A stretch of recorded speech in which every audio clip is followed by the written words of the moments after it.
नमस्ते दोस्तों। आज मैं आपको प्रॉफिट लॉस का प्रश्न लेकर के आया हूं और मैं आपको बता दूं ये प्रॉफिट लॉस का पार्ट 1 है। पार्ट 1 है आज आपका, और प्रॉफिट लॉस के सारे पार्ट मैं करा दूंगा। आप रेगुलर हमारे वीडियोस को वॉच करते रहिए। और मैं आपको बता दूं कि जितने ही बच्चे ग्रुप डी की तैयारी कर रहे हैं, मैंने ग्रुप डी 2025 के नाम से एक न्यू प्लेलिस्ट तैयार किया है। 2025 के नाम से ग्रुप डी 2025। तो जितने भी बच्चे हैं जो ग्रुप डी 2025 की तैयारी कर रहे हैं, जिसका टेस्ट नवंबर से होने वाला है, वो हमारे इस प्लेलिस्ट को जरूर वॉच करें। लगभग आपका कोर्स कंप्लीट करा दिया जाएगा नवंबर तक, और सारे वीडियो चाहे वो मैथ्स के हों चाहे रीजनिंग के हों, वो इसी प्लेलिस्ट में मिलेंगे। ठीक है, सभी वीडियो इसी प्लेलिस्ट में मिलेंगे, मिक्स मिलेंगे। रीजनिंग के भी होंगे और मैथ्स के भी होंगे, और उसमें चाहे मैथ्स का कोई भी चैप्टर हो, चाहे प्रॉफिट लॉस हो, चाहे कोई और हो, सभी इसी प्लेलिस्ट में मिलेंगे। तो आप इस प्लेलिस्ट को अधिक से अधिक वॉच करें और रेगुलर हमारे वीडियो को वॉच करें। चलिए, प्रश्न है आपका भाई, पार्ट 1 है तो बेसिक से ही स्टार्ट करेंगे और अच्छे लेवल तक चलते हुए जाएंगे। प्रश्न है, लागत मूल्य और विक्रय मूल्य का अनुपात 7:8 है। लागत मूल्य मतलब कॉस्ट प्राइस और विक्रय मूल्य मतलब सेलिंग प्राइस, इनका अनुपात है 7:8। अब देखो, सीधा सीधा सवाल, कोई चीज 7 रुपए की है और बेच रहे हैं 8 रुपए में। 7 की चीज को 8 में बेचेंगे तो 1 रुपए का प्रॉफिट होगा। प्रॉफिट हो चाहे लॉस, हमेशा कॉस्ट प्राइस पे निकलता है। कॉस्ट प्राइस हमारे साथ है, और प्रतिशत में किसी भी चीज को बताना है तो 100 से गुना करना होता है। ठीक है, 100 का गुना 1 से करेंगे तो 100 ही रहेगा। बटे में कितना, 7 से भाग दे दीजिए। 7 एकम 7, 3 बचेगा 30, 7 चौके 28, 2 बचेगा 2 ऊपर लिख दीजिए, बटे में 7, 14.2/7%। आपके बी ऑप्शन में दिया गया, सवाल खत्म हो गया। अब देखते हैं अगला प्रश्न। अगला प्रश्न है, लागत मूल्य और विक्रय मूल्य का अनुपात 24:31 है। लागत मूल्य का मतलब कॉस्ट प्राइस, विक्रय मूल्य का मतलब सेलिंग प्राइस। इनका जो अनुपात है वो 24:31 है। अब देखो, 24 रुपए की चीज को आप 31 में बेचोगे तो आपको 7 रुपए का प्रॉफिट होगा। किस पर? कॉस्ट प्राइस पर। ठीक है, प्रतिशत में कोई भी चीज बतानी है तो आपको 100 से गुना करना पड़ेगा।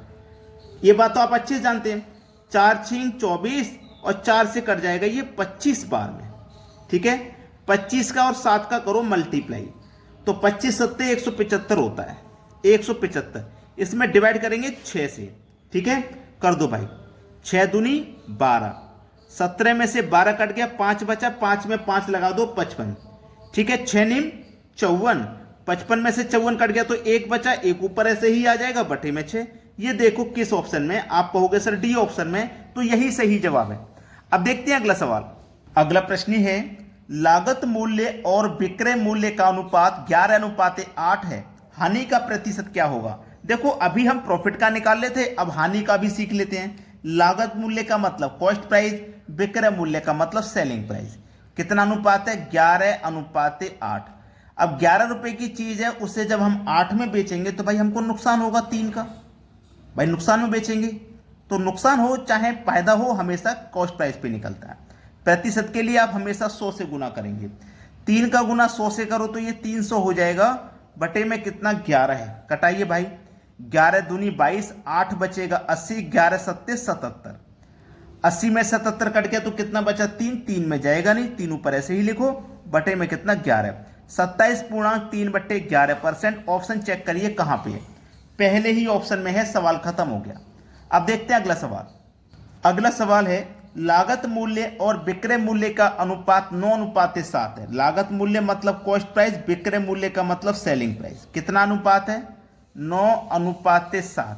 अब 9 रुपए की चीज को 7 में बेचोगे तो 2 रुपए का नुकसान हो जाएगा।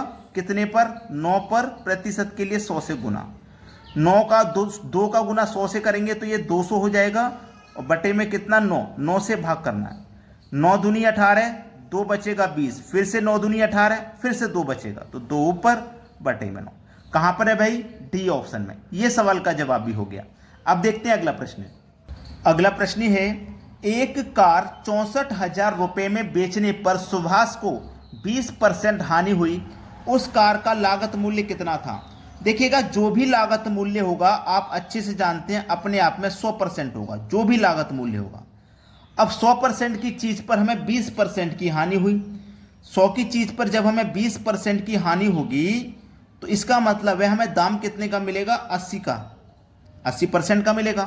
तो हम यहां प्रतिशत में तो 80% में बेच रहे हैं, यहां बेच रहे हैं 64,000 में, तो 80% की वैल्यू हो जाएगी 64,000। 1% की कितनी हो जाएगी, 64,000 में 80 से डिवाइड कर देंगे तो ये 1% की है। और लागत मूल्य क्या है अपने आप में 100%, तो 100% की वैल्यू निकालनी है तो 100 से कर देना है गुना। ठीक है, एक जीरो से यहां पे एक जीरो कटा दिया, 8 अट्ठे 64 और एक ये जीरो और एक ये 2 जीरो हो गए ये। अब देखो 8 का गुना 1 से करो तो 8 ही रहेगा, 2 जीरो ये 2 जीरो ये मिलकर के 4 जीरो आ जाएंगे, तो ये हो जाएगा आपका 80,000, जो कि हमारे सी ऑप्शन में दिया गया है। ये प्रश्न का बिल्कुल सही जवाब है। अब देखते हैं अगला सवाल। अगला प्रश्न है, एक वस्तु 1690 रुपए में बेचने पर 30% का लाभ होता है तो क्रय मूल्य ज्ञात करो। बहुत अच्छा सवाल है, बेहतरीन क्वेश्चन। देखो एक वस्तु 1690 रुपए में बेचने पर 30% का फायदा हुआ, 1690 में बेची तो 30% का फायदा हुआ। देखो कोई भी चीज होती है हमारी वो होती है 100%, और हमें 30% का फायदा कब होगा, जब हम इसमें 130 में बेचेंगे, यानी कि 30 जोड़ के बेचेंगे, 130 में बेचेंगे, तभी तो 30% का फायदा होगा। तो ये जो मान है हमारे पास ये 130% का है। 1690 रुपए जो है ये 130% का मान है। हमें क्रय मूल्य पता करना है, मतलब 100% का मान। तो कैसे पता करेंगे, इस 1690 में 130 से डिवाइड कर दो और 100% का मान निकालना है तो 100 से मल्टीप्लाई कर दो। ठीक है, चलिए जीरो से गया जीरो, 13 से 169 13 बार में ही कट जाएगा, और 13 का गुना 100 से करो तो ये हो जाएगा 1300। सवाल खत्म हो गया भाई, 1300 यानी कि सी ऑप्शन। जैसे जैसे आप प्रश्न में आगे बढ़ते जाएंगे आपके प्रश्न का लेवल भी बढ़ता जाएगा, और रेगुलर पार्ट लेकर के आऊंगा मैं प्रॉफिट लॉस के, जिससे कि 15 से 16 टाइप जो होते हैं प्रॉफिट लॉस के वो आपके कवर हो जाएं और कोई भी एग्जाम में सवाल बचेगा नहीं आपसे। अब देखते हैं अगला प्रश्न। अगला प्रश्न है, राजेश को 5,750 रुपए मूल्य की सब्जियों को भारी वर्षा के कारण 4500 रुपए में बेचना पड़ा, उसकी हानि का प्रतिशतता क्या है, हानि कितने प्रतिशत की हुई। देखो 5,750 रुपए की सब्जी थी, उसने 4500 में बेच दी, तो कितने कम में बेच दी माइनस करके आप पता लगा सकते हैं। 0 5 में से 0 जाएगा 5, 7 में से 5 जाएगा 2, 5 में 4 जाएगा 1, यानी कि 1250 रुपए का उसको नुकसान हुआ। ठीक है, कितने का नुकसान हुआ है उसको, 1250 रुपए घाटे से बेची हैं। कितने की थी वो थी भैया 5750 की, 5750 रुपए की थी, 1250 का नुकसान हुआ, और ये हमें नुकसान प्रतिशत में बताना है तो 100 से गुना करना पड़ेगा। क्लियर है इतनी बात। अब देखिए जीरो से यहां पे एक जीरो कट जाएगा, कट गया ना। चलिए 25 से कटाते हैं इसको, 25 से कट जाएगा ये 5 बार में, 25 से इसको जब मैं कटाऊंगा तो ये कटेगा 25 दूनी 50, 7 बचेगा 75, 25 पंजे 25 दिया 75, 23 बार में कटेगा। ठीक है, 23 बार में। अब देखो 5 का गुना जब 100 में करोगे तो ये हो जाएगा 500, और बटे में कितना 23। अब 23 से कटाना है इसको, तो 23 दूनी 46, 50 में से 46 कट गया, 4 बचेगा 40, 23 एकम 23। अब 21 के बाद में दशमलव लगेगा। अब ऑप्शन में नजर डालिए, 21 के बाद में दशमलव कहां है, एक ही ऑप्शन है जहां पे है, बस वही आंसर कर दीजिए। अब देखते हैं अगला सवाल। अगला प्रश्न है, किसी व्यक्ति ने एक पुरानी टाइप मशीन 1200 रुपए में खरीदी और उसकी मरम्मत पर 200 रुपए खर्च किए, उसने उसे 1680 रुपए में बेच दिया, उसका लाभ प्रतिशत कितना है। देखो 1200 में खरीदी और 200 रुपए खर्च कर दिए, तो वो तो उसे 1400 रुपए की पड़ी है ना, 1400 रुपए की। ठीक है, उसकी जो खर्चा हुआ है उस पुरानी टाइप मशीन पर 1400 रुपए, 1200 खरीदी, 200 रुपए उस पर मरम्मत में खर्च कीजिए, तो 1400 रुपए में उसको वो पड़ी, और उसने वो बेच दी है 1680 में। तो 1400 से उसने 1680 में बेची, तो 280 रुपए ज्यादा में बेची, तो 280 का उसे प्रॉफिट हुआ। प्रॉफिट हो चाहे लॉस, हमेशा कॉस्ट पे होता है, तो कॉस्ट उसकी 1400 पड़ी थी।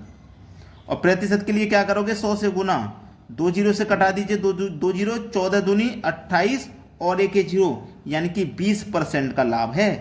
पहला ऑप्शन हो जाएगा सही जवाब। अब देखते हैं अगला प्रश्न। अगला प्रश्न है, यदि कोई वस्तु 11% की हानि पर बेची जाती है तो 11% का लाभ प्राप्त करने के लिए उसका विक्रय मूल्य क्या होना चाहिए। बेहतरीन क्वेश्चन, भाई ये सवाल है बिल्कुल बेहतरीन। ठीक है, इसको देखिए कैसे करते हैं, इस सवाल को समझ भी लीजिए। ठीक है, देखो 11 की हानि का मतलब है कोई भी चीज अपने आप में 100% की होती है, और उससे अगर हम 11% की हानि पर बेचेंगे तो 100 में से 11 कम कर दीजिए, कितने में बेचेंगे भैया? 89 में। कितने में बेचेंगे हम? 89 में बेचेंगे। इतनी बात तो क्लियर है। हम उसे कितने बेचेंगे? 89 में बेचेंगे। क्लियर। अब 11% का लाभ प्राप्त करने के लिए उसका विक्रय मूल्य हमें बताना। 11% का लाभ प्राप्त करने के लिए हमें उसका विक्रय मूल्य बताना। ठीक है, अब देखिए यहां पर हमने कितने में बेची? 89 में। कितने में बेची भैया? 89 में। अब देखिए 89 में बेची है ना, ये जो 89 में हम बेच रहे हैं, ये जो हम 89 में बेच रहे हैं, देखो ये 100 से कितना था? 11 कम था, और 100 में मैं क्या कर दूंगा? ये 11 कम है और 100 में मैं क्या कर दूंगा? 11 जोड़ दूंगा तो ये 111 हो जाएगा। 111 हो जाएगा कि नहीं हो जाएगा? अब इसको समझिए, 11 मैंने कम किया तो 89 हो गया, तो मैं क्या करूंगा? इस 89 का 2 गुना कर दूंगा तो 178 हो जाएगा। ठीक है, 11 कम करने पर अगर मैं इसमें 11 जोड़ दूंगा, 11 जोड़ दूंगा तो ये कितना हो जाएगा? 111 हो जाएगा, और इसका जब 2 गुना कर दूंगा 111 का तो ये 222 हो जाएगा। देखो हमने 11 कम करने के बाद भी 2 गुना किया और 11 जोड़ने के बाद भी 2 गुना किया, किया है कि नहीं किया? तो कितना आ गया? 222 आ गया। सवाल खत्म हो गया। उसका विक्रय मूल्य कितना हो जाएगा? 2 गुना कर देंगे तो 222। वीडियो को अधिक से अधिक भाई शेयर और लाइक कर देना। सभी बच्चे वीडियो देखने के लिए बहुत बहुत धन्यवाद।